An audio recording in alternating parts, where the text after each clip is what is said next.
Hello friends, welcome my page. आज के मैं माछेर माथा दिए लाउ शाक रान्ना करब। आपनारा पुरो भिडियोटी देखते थाकुन। भिडियोटी केमन लागलो अवश्य सेटा कमेंटे जानाबेन।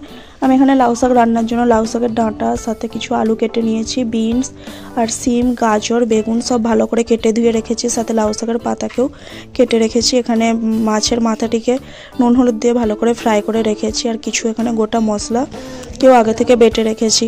এর উপর কড়াইতে তেল গরম করে লাউ শাকের ডাঁটা আলু গাজর দিয়ে ভালো করে ফ্রাই করে নেব এবং ফ্রাই করার সময় পরিমাণ মতো লবণ দিয়ে এগুলিকে হালকা চুলায় ফ্রাই করতে থাকবো। কিছুক্ষণ ফ্রাই হয়ে যাওয়ার পর বাকি যে বিনস বেগুন আর সাথে সিম ছিল সেটিকেও দিয়ে দেব ফ্রাই করার জন্য।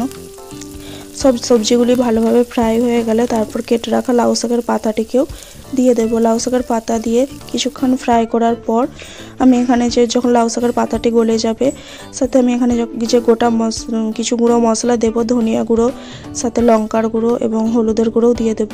এগুলিকে সবজির সাথে ভালোভাবে মিশিয়ে নিয়ে এখানে যে আমি কিছু গোটা মশলা বেটে রেখেছিলাম সেটাকে জল দিয়ে মিশিয়ে রেখেছি। এটি গোটা মশলাটিকেও দিয়ে সবজির সাথে ভালোভাবে মিক্স করে নেব। সবজির সাথে ভালোভাবে মিশিয়ে নিয়ে মশলা থেকে কাঁচা গন্ধটা চলে গেলে তারপরে জল দিয়ে দেব।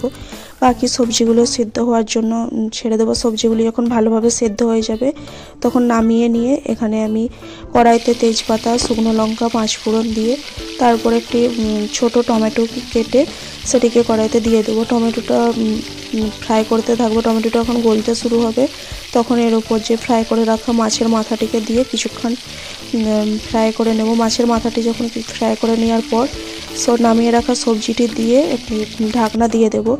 এরপর সবজিটিকে নামিয়ে নিলেই একদম লাউ শাকের চচ্চড়ি রেডি হয়ে যাবে। প্লিজ আমার পেজটিকে ফলো করবেন। আরও